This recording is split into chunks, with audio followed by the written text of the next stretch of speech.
جو بھی تعلیمات قرآن کریم میں بیان ہوئی ان کی عملی تصویر جو ہے، ان پر جو عمل کر کے سب سے احسن رنگ میں اور اولین طور پر دکھایا وہ حضور صلی اللہ علیہ وسلم۔ میں چاہتا ہوں کہ آپ سنت نبوی سے، احادیث کے حوالے سے ہمیں بتائیں کہ اس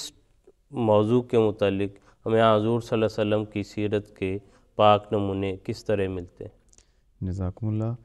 بسم اللہ الرحمن الرحیم۔ وسیم صاحب، میں یہ عرض کرنا چاہتا ہوں کہ قرآن کریم میں اللہ تعالیٰ حضور صلی اللہ علیہ وآلہ وسلم کے متعلق فرماتا ہے کہ وَإِنَّكَ لَعَلَىٰ خُلُقٍ عَظِيمٍ، کہ حضور صلی اللہ علیہ وآلہ وسلم کو فرمایا کہ اے نبی تو ایک خلق عظیم پہ قائم ہے، سب سے اعلیٰ درجے کے جو اخلاق ہیں وہ تجھ میں پائے جاتے ہیں۔ پھر مومنین کو فرمایا کہ لَقَدْ كَانَ لَكُمْ فِي رَسُولِ اللَّهِ أُسْوَةٌ حَسَنَةٌ، کہ تمہارے لیے اے مومنوں حضور صلی اللہ علیہ وآلہ وسلم جو کہ اللہ تعالیٰ کے رسول ہیں اس میں بہترین نمونہ پایا جاتا ہے۔ اور جیسا کہ ظہیر صاحب نے ابھی پہلے ذکر فرما دیا ہے اور یہ حقیقت بھی واضح ہے کہ اسلام ایک کامل مذہب ہے، قرآن کریم ایک کامل کتاب ہے، اور اسی طرح نبی کریم صلی اللہ علیہ وآلہ وسلم کا نمونہ ایک کامل نمونہ ہے۔ اب انسان یہ سوچ سکتا ہے کہ حضور صلی اللہ علیہ وآلہ وسلم اللہ تعالیٰ کے پیارے تھے، سب سے احب تھے، سب سے زیادہ اللہ تعالیٰ کے قریب تھے، اور حضور صلی اللہ علیہ وآلہ وسلم کا مقام انسانوں میں کیا انبیاء میں بھی اعلیٰ ترین تھا، تو اگر اللہ تعالیٰ چاہتا تو ان کو کسی بھی غم سے دور رکھتا، کوئی بھی غم ان کو نہ پہنچنے دیتا، اور اس میں اللہ تعالیٰ بھی راضی رہتا، ہمیں بھی خوشی ہوتی، اور حضور صلی اللہ علیہ وآلہ وسلم کا مقام بھی واضح ہو جاتا۔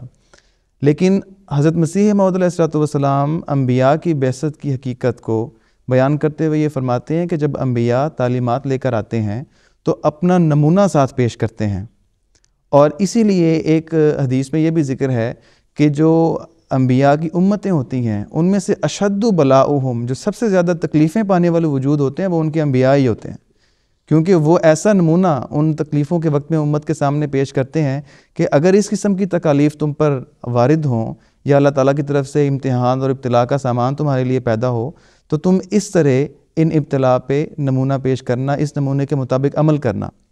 تو ہم دیکھتے ہیں کہ حضور صلی اللہ علیہ وآلہ وسلم کی جو سیرت مبارکہ ہے اس کے مطالعے سے ہمیں اندازہ ہوتا ہے کہ بالکل بچپن ہی سے آپ یتیم پیدا ہوئے،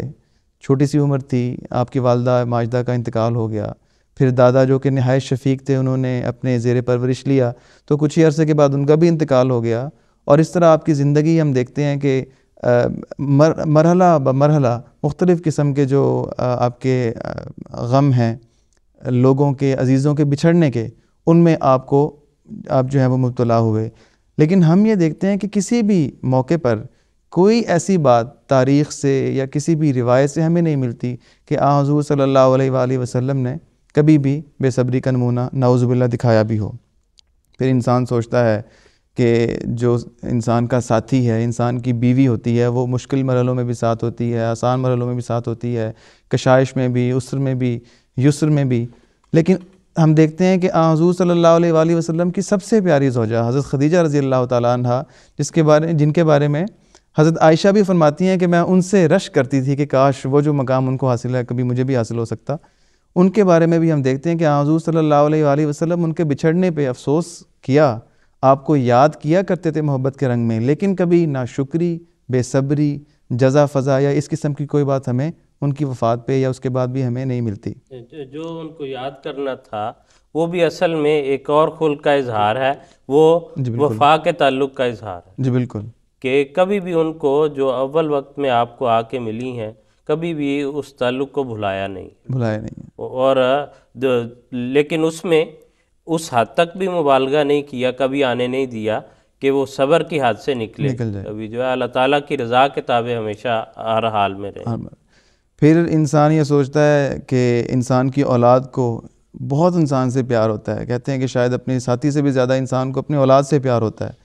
اور حضور صلی اللہ علیہ وآلہ وسلم کے 11 بچے اور بعض روایات میں 12 کا بھی ذکر آتا ہے، آپ کی آنکھوں کے سامنے فوت ہوئے، لیکن آپ نے ہمیشہ اللہ تعالیٰ کی رضا پہ راضی رہنے کا اعلیٰ ترین نمونہ پیش کیا، اور آپ نے یہ فرمایا کہ صبر کرنا چاہیے ہر موقع پر۔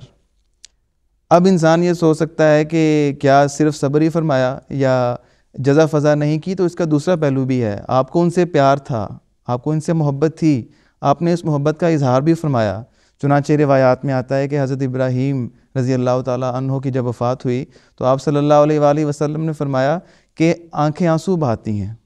آپ کی آنکھوں سے آنسو روا تھے، اور صحابہ نے یہ پوچھا حیران ہو کے کہ حضور یہ کیا ہے؟ تو حضور نے فرمایا کہ آنکھیں آنسو بہاتی ہیں اور یہ اللہ تعالیٰ کا رحم ہے جو اللہ تعالیٰ نے ایک انسان کے دل میں ڈال رکھا ہے۔ پھر وہ ایک روایت میں یہ بھی آتا ہے کہ آپ نے فرمایا کہ آنکھیں آنسو بہاتی ہیں، دل جو ہے وہ غمگین ہے، اور ہم اللہ تعالیٰ کی رضا میں راضی ہیں، لیکن اے ابراہیم تیرے جانے سے ہم غمگین بہت ہیں۔ تو یہ وہ محبت ہے، یہ وہ شفقت ہے، یہ وہ حقیقت ہے انسانی زندگی کی۔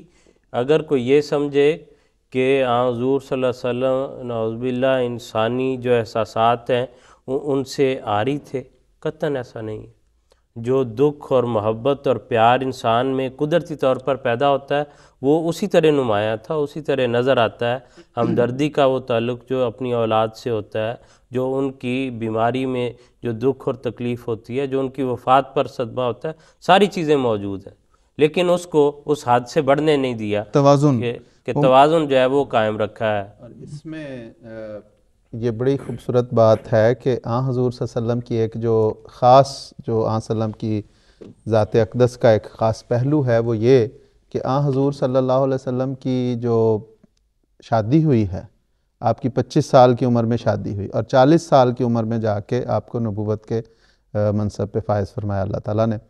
تو جو بچے ہیں وہ اس دوران بھی پیدا ہوئے اور ان کی وفاتیں ہوئیں۔ اسلامی تعلیم اگر ہم دیکھیں جس میں جزا فضا منع کیا گیا اور آن حضور صلی اللہ علیہ وسلم نے اس کی ممانعت فرمائی اور لوگوں نے اس سے رکے،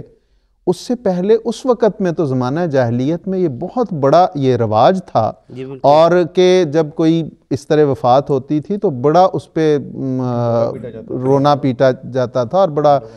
جی جاتا تھا۔ لیکن آن حضور صلی اللہ علیہ وسلم نے وہ اسوہ، جس طرح حافظ صاحب بیان کر رہے تھے کہ اللہ تعالیٰ نے فرمایا کہ اِنَّکَ لَعَلَىٰ خُلُقٍ عَظِيمٍ، شروع سے ہی وہ اسوہ ایسا عطا کیا آپ نے اپنی امت کو کہ اس پہ پھر امت کو قائم کیا، چلایا۔ اور اصل میں تو اس معاشرے میں آ کے حضور صلی اللہ علیہ وسلم نے انقلابی اقدامات جی کیے، بالکل، جیسے ابھی آپ نے جو اشارہ کیا تھا کہ اس وقت تو یہ بہت رواج تھا، جی بالکل، یہاں تک کہ باقاعدہ پیشہ ور لوگ بلائے جاتے تھے اس کام کے لیے کہ وہ آ کے نوحہ خوانی کرے، وہ لوگوں کو اس طرح جس کو وہ پنجابی میں بینڈ ڈالنا کہتے ہیں، جی اور خواتین ہوتی تھی جو اپنے گریبان پھاڑتی، ان کو پیٹتی، بالوں کو نوچتی، تو یہ بات درست ہے آپ کی۔ اور ان ساری چیزوں سے حضور صلی اللہ علیہ وسلم نے معاشرے کو پاک کیا اور ایک متانت والا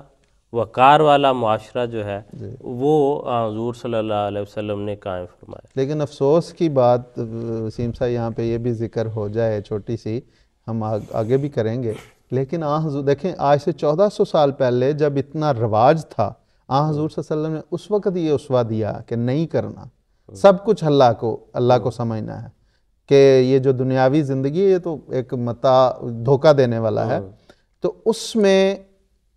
اب جو افسوس کی بات ہے کہ وہی امت جو محمد صلی اللہ علیہ وسلم